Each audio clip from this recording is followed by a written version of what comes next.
শীতের সবজি দিয়ে কিভাবে আমি ট্যাংরা মাছের ঝোল বানালাম সেটাই তোমাদের সাথে আজকের আমি শেয়ার করব। তবে এই রেসিপিটা অনেককেই পুরনো, অনেকেই তোমরা জানো কিভাবে করতে হয়। তবে আমি এই ট্যাংরা মাছের ঝোলে কিন্তু একটা স্পেশাল মশলা ব্যবহার করেছি।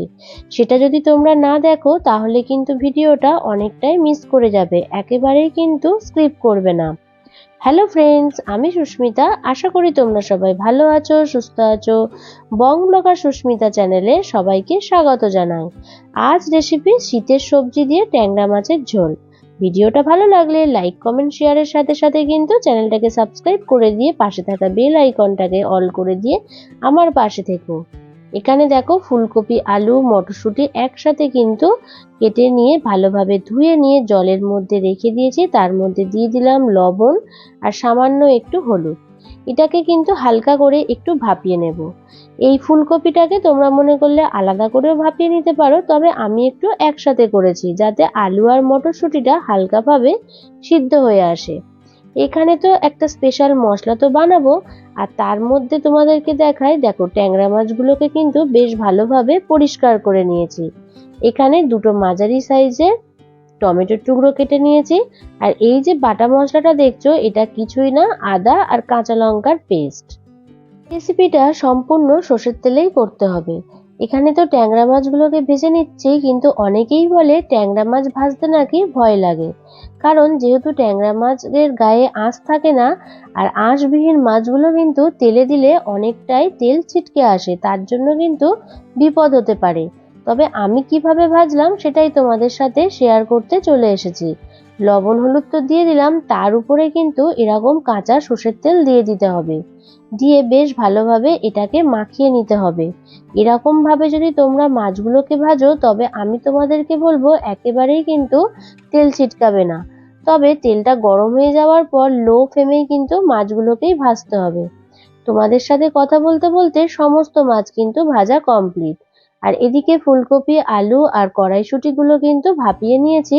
তারপরে দেখো একই তেলের মধ্যে কিন্তু সবজিগুলোকে একসাথে দিয়ে নাড়াচাড়া করে নিয়ে একই তেলের মধ্যে ভেজে নিলাম।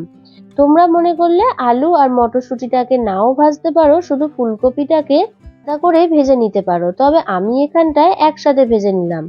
আবারও তেল দিয়েছিলাম, দেওয়ার পর ওখানে দিয়ে দিলাম 1 চামচ মতন পাঁচ ফোড়ন। তারপর মাঝারি সাইজের দুটো কেটে রাখা টমেটোর টুকরো অ্যাড করে দিলাম, যাতে তেলের রংটা লাল হয়ে আসে, তরকারির রংটাও যাতে সুন্দর হয়। তাই জন্য দেখো এখানটায় চিনি দিয়ে দিলাম, আর পরিমাণ মতন কিন্তু লবণ অ্যাড করে দিলাম।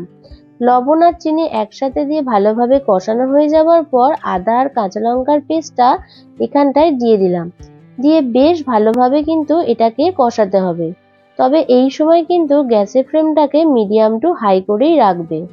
বেশ ভালোভাবে কষানো যখন হয়ে যাবে, যখন দেখবে টমেটোগুলো আর গোটা গোটা নেই, অনেকটা নরম হয়ে এসেছে, সেই সময় আর তেমন কিছু না, রঙের জন্য হলুদের গুঁড়ো আর দিয়ে দিলাম Kashmiri red chilli powder. Kashmiri red chilli পাউডারটা দিলে তরকারির রংটা তো দারুণ আসে। তোমরা মনে করলে কাশ্মীরি রেড চিলি পাউডারটাকেও কিন্তু স্কিপ করতে পারো। তারপরে সমস্ত মশলা দিয়ে কষানো হয়ে যাবার পর যখন হালকাভাবে তেল ছেড়ে আসবে, সেই সময় কিন্তু ভেজে রাখা সবজিগুলোকে এখানটায় দিয়ে কিন্তু ভালোভাবে কষিয়ে নিতে হবে। তবে এই সময় গ্যাসের ফ্লেমটাকে লো টু মিডিয়াম ফ্লেমেই রাখতে হবে। ভালোভাবে যখন কষাবে, তোমাদের সাথে একটা গল্প করতে থাকি।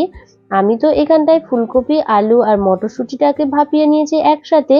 তোমরা কিন্তু মনে করলে আলু আর মটরশুঁটি বাদ দিয়ে শুধু কিন্তু ফুলকপিটাকেও ভাপিয়ে নিতে পারো। তারপরে তো ঈষৎ উষ্ণ গরম জল ব্যবহার করলাম।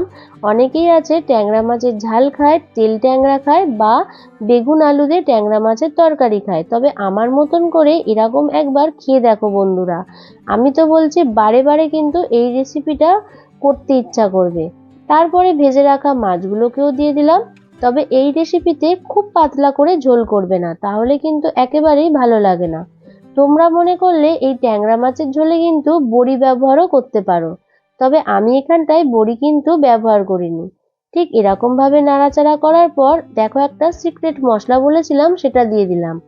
1 চামচ গোটা জিরে, মৌরি, ধনে আর দিয়ে দিলাম গোটা গরম মশলা। তবে এই গোটা গরম মশলার মধ্যে কিন্তু আমি লবঙ্গটাকে স্কিপ করেছি। তারপরে ড্রাই রোস্ট করে নিয়ে এখানে আমি 1 চামচ মতন গুঁড়ো মশলাটা ব্যবহার করে নিলাম। পরে দেখলাম আরেকটু মশলা দিলে ভালো খেতে লাগবে, তাই জন্য কিন্তু আরেকটু মশলা অ্যাড করে দিলাম। দিয়ে ব্যাস হয়ে গেল। এরকম ভাবে খুন্তি দিয়ে মশলাটাকে চারিদিকে যাতে লেগে যায় একটুখানি নাড়াচাড়া করে নিলাম। আর তেমন কিছুই নয়, শেষে নামাবার সময় কিন্তু অবশ্যই ধনেপাতা কুচিটা তোমরা ব্যবহার করবে, তাহলে তো কোনো কথাই হবে না। এত দুর্দান্ত খেতে হয় বন্ধুরা, না বাড়িতে করে খেলে তোমরা কিন্তু একেবারেই বুঝতে পারছো না। ভিডিওটা নিশ্চয়ই তোমাদের ভালো লেগেছে, আর দেরি না করে এই রেসিপিটা তাড়াতাড়ি বাড়িতে তৈরি করে নাও আর ঝটপট আমার কমেন্ট বক্সে জানাও কেমন খেতে লাগলো। ভিডিওটা ভালো লাগলে লাইক কমেন্ট শেয়ার করে দিও। তার সাথে কিন্তু নতুন কেউ দেখে থাকলে অবশ্যই চ্যানেলটাকে সাবস্ক্রাইব করে দিয়ে বেল আইকনটাকে অল করে দিয়ে আমার পাশে থেকো। আরও যদি কিছু রেসিপি জানার থাকে অবশ্যই কিন্তু কমেন্ট করে জানিও, আমি সেই রেসিপিগুলো তোমাদের সাথে তুলে ধরার যথাসাধ্য চেষ্টা করব। তাহলে চলো বন্ধুরা, আবার দেখা হচ্ছে নেক্সট কোনো ভিডিও নিয়ে। তোমরা ভালো থেকো, সুস্থ থেকো, টাটা।